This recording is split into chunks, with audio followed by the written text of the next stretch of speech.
Gente querida, estamos juntos outra vez para mais um episódio da série O Fim dos Tempos. E hoje trataremos de um assunto muito importante que, mesmo no meio evangélico, ainda gera confusão entre as pessoas. Diante de tudo que já abordamos nos vídeos anteriores, você que está acompanhando esta série já tem resposta para o questionamento de hoje. Mas vamos à questão. Existe contato entre mortos e vivos? Ou seja, os espíritos do que já morreram podem entrar em contato conosco e nós podemos entrar em contato com eles? Os mortos podem nos ver e nos ajudar de alguma forma? Sinceramente, o que você acha? Como eu já disse aqui outras vezes, o objetivo deste canal é levar a palavra de Deus para as pessoas. Minha opinião pessoal é só um ponto de vista, e todo ponto de vista é a vista de um ponto. E, portanto, meu ponto de vista não pode ser contrário aos ensinos apresentados pelas Sagradas Escrituras. Caso contrário, o risco de eu estar defendendo uma heresia é enorme. A Bíblia é a minha referência. E a minha intenção é mostrar para vocês o que ela diz a respeito dos temas abordados aqui. E o tema de hoje é relevante porque, no que diz respeito à fé cristã, algumas denominações apresentam entendimento diverso sobre o que a Bíblia ensina. Vamos aos fatos. Milhões de pessoas são influenciadas pelos filmes que abordam frequentemente o contato entre vivos e mortos. E não são apenas os filmes de suspense e de terror que abordam esse assunto, mas muitos filmes de drama e de cunho religioso também. Isso, inevitavelmente, leva muitas pessoas a terem ideias equivocadas sobre o que acontece após a morte. A doutrina espírita defende a visão de que mortos e vivos podem se relacionar. No meio protestante, isso também acontece, por mais estranho que possa parecer. E um exemplo que chega a ser surpreendente é o do pastor presbiteriano Clarence Edward McCartney, que afirmou ter poucas dúvidas quanto ao fato de que os que morreram poderiam nos observar e saberem o que fazemos aqui nesta vida. Os católicos também defendem esta visão, pois eles veneram os santos no céu e desejam a intercessão deles. E nesse ponto, é bom que eu traga mais explicações, pois entre os católicos existem diferentes opiniões. Uns dizem que as súplicas e pedidos dos católicos são levados pelos anjos até os santos que estão no céu. Ou seja, segundo os que creem desta forma, os santos que já morreram não entram em contato com os vivos, mas apenas recebem os pedidos através dos anjos. Outros dizem que os santos ficam sabendo de todos os pedidos e preces através do próprio Deus. Deus, por ser onisciente, saber de todas as coisas, e por ser onipresente, pode estar em todos os lugares ao mesmo tempo. E é por esta razão que ele teria a capacidade de levar aos santos todos os pedidos. E ainda há outros que acreditam que os santos não precisam de nenhum informante, pois seus espíritos podem se mover muito rapidamente de um lugar para o outro. Ou seja, neste caso, os mortos fazem contato direto com os vivos. No entanto, vamos analisar o que as Escrituras dizem a respeito desse assunto. Em Deuteronômio 18, do versículo 9 ao 13, está escrito: quando entrarem na terra que o Senhor, o seu Deus, lhes dá, não procurem imitar as coisas repugnantes que as nações de lá praticam. Não permitam que se ache alguém entre vocês que queime em sacrifício seu filho ou a sua filha, que pratique adivinhação, ou dedique-se à magia, ou faça presságios, ou pratique feitiçaria, ou faça encantamentos, que seja médium ou espírita, ou que consulte os mortos. O Senhor tem repugnância por quem pratica essas coisas. E é por causa dessas abominações que o Senhor, o seu Deus, vai expulsar aquelas nações da presença de vocês. Permaneçam inculpáveis perante o Senhor, o seu Deus. Fica claro, portanto, que a Bíblia abomina qualquer tentativa de contato entre os mortos e vivos. Até porque em nenhuma parte das Sagradas Escrituras está escrito que os que já morreram podem ver e ouvir o que estamos fazendo. O que é ensinado é que os que morreram estão adormecidos em relação ao conhecimento dos acontecimentos da vida que deixaram para trás. Veja o que diz o texto de Jó 14:21, que se refere ao homem após a morte. Os seus filhos recebem honras sem que ele o saiba. São humilhados sem que ele o perceba. E nem mesmo os patriarcas, ou quem quer que seja, tem a possibilidade de saber o que acontece na vida terrena. Veja o que o texto de Isaías nos diz. Isaías 63:16. Mas tu és nosso Pai, ainda que Abraão não nos conhece, Israel não nos reconhece. Tu, ó Senhor, és o nosso Pai, nosso Redentor, desde a antiguidade é o teu nome.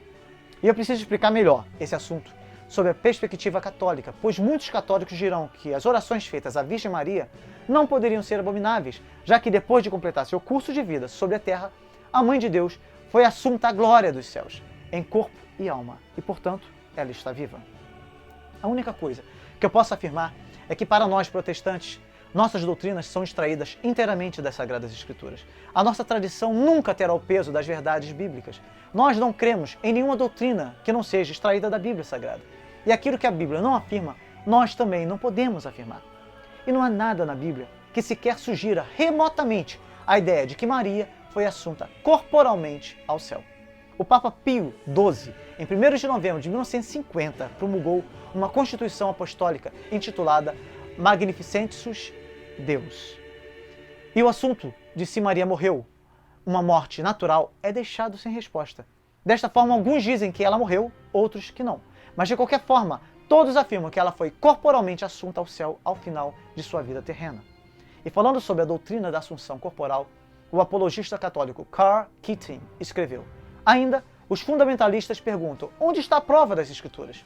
Estritamente, não há. Foi a Igreja Católica que foi comissionada por Cristo para ensinar todas as nações e para ensiná-las infalivelmente. O mero fato de que a Igreja ensina a doutrina da Assunção como algo definidamente verdadeiro é garantia de que é verdade. E eu gostaria que você pensasse um pouco nisso. Se não há apoio escriturístico, ou seja, se as Escrituras nada dizem a respeito da Assunção corporal de Maria, e se a Igreja Católica apresenta essa doutrina como sendo um dogma com base na tradição, onde está o fato histórico que gerou esta tradição? Os primeiros séculos da era cristã passaram sem nem mesmo um murmúrio sobre a ideia. De acordo com a história católica romana e do mariologista Júpiter Carol, o primeiro testemunho expresso no Ocidente da genuína Assunção nos veio através do Evangelho Apócrifo, o Transitus Beatae Mariae de Mileto de Sardes. Ou seja, a primeira aparição da ideia da Assunção corporal de Maria é encontrada numa fonte que foi condenada como herética pela própria Igreja Católica. Isso mesmo. O Papa de Roma, Gelásios I, do século V, negou os escritos que defendiam esta doutrina, e no século VI foi a vez do Papa Hormisda negar. Não é impressionante? O que foi defendido pelos bispos de Roma como heresia tornou-se um dogma no meio do século XX. E se a sua fé é baseada em doutrinas e dogmas mutáveis, criadas por homens, que por natureza são pecadores, eu te convido a confiar no Deus imutável, Deus Santo, Santo, Santo, apresentado pelas Sagradas Escrituras. Deus é o único ser que possui os seguintes atributos. Ele é onipotente, onipresente, onisciente. Atribuir a qualquer criatura, seja santos, anjos ou até mesmo a Maria, essas qualidades, pois ela também foi criada, é pecado. E é por isso que somente Deus é capaz de ouvir todas as orações e preces, sem confundir nenhuma informação e tendo todo o poder e autoridade para atender e responder a todos os pedidos conforme a sua soberana vontade. Ademais, como só Deus conhece os pensamentos dos homens e antes que a palavra nos chegue à boca, ele já as conhece todas, ao dirigir suas preces aos santos ou aos anjos, ou até mesmo a Maria, os católicos só poderiam fazer isso em voz alta. Isso também não acontece. Veja bem, queridos, Deus é muito mais do que podemos imaginar. Deus é criador, Ele é a fonte da vida, rei, eterno. Ele nunca muda, Ele não possui limites. Ele é espírito, Ele é único, Ele é 3 em 1, Ele é perfeito, santo, zeloso, justo, sábio, vitorioso. Deus é bom, paciente, misericordioso, compassivo, cheio de graça. Deus é amor. Ele conhece cada fio de cabelo de nossas cabeças. Lucas 12:7 nos diz que até os fios de cabelo de nossas cabeças estão contados. Portanto, a ideia de que você precisa de anjos ou de santos que já morreram para levarem as suas súplicas a Deus só mostra que o seu conhecimento acerca de Deus é muito equivocado. Olhe para o céu. O Senhor Criador fez tudo o que existe. Não tente estabelecer limites para o Senhor das estrelas. A quantidade de estrelas que Ele chama pelo nome é 3 vezes maior do que o número de grãos de areia presentes em todas as praias e desertos do planeta Terra. Você pode contar? Ninguém, nem mesmo os cientistas podem contar. Deus é maior do que você possa imaginar. Ele é infinitamente maior. Ele é o Criador e, portanto, orar para qualquer criatura, seja anjos, querubins, arcanjos ou santos que já partiram, é abominação ao Senhor Todo-Poderoso. Na lei de Deus está escrito: não terás outros deuses além de mim. Não farás para ti nenhum ídolo, nenhuma imagem de qualquer coisa no céu, na terra ou nas águas debaixo da terra. Não te prostrarás diante deles, nem lhes prestará culto. Imagem de qualquer coisa inclui imagens de santos, de anjos, de Maria. Adorar a criatura ao invés do Criador é transgredir ao maior dos mandamentos. Os ídolos são prata e ouro, obra das mãos dos homens. Tem boca, mas não falam. Tem olhos, mas não veem. Têm ouvidos, mas não ouvem. Têm nariz, mas não cheiram. Têm mãos, mas não apalpam. Têm pés, mas não andam. Nem som algum sai da sua garganta. Semelhantes a eles sejam os que fazem, todos os que neles confiam. Confia, ó Israel, no Senhor. Ele é seu auxílio e seu escudo. Salmos 115, de 4 a 9. Portanto, diante de tudo que foi dito aqui, não há como afirmar, à luz da Bíblia Sagrada, que o contato entre mortos e vivos é possível ou que os mortos têm algum conhecimento sobre as coisas que acontecem aqui na Terra. São diversos os textos bíblicos que nos exortam a orarmos uns pelos outros, a intercedermos sempre pelos que precisam. No entanto, nossas preces e orações devem ser feitas diretamente a Deus. Jesus nos ensinou a orar assim. Os apóstolos oravam assim e nós devemos orar assim também. É isso, gente querida, o que a Bíblia nos ensina. Ore comigo. Senhor Deus, que as nossas orações sejam sempre direcionadas a Ti. Livra-nos, Senhor, de cometermos tão grande ingratidão a Ti, de darmos a qualquer criatura a honra que é devida somente a Ti.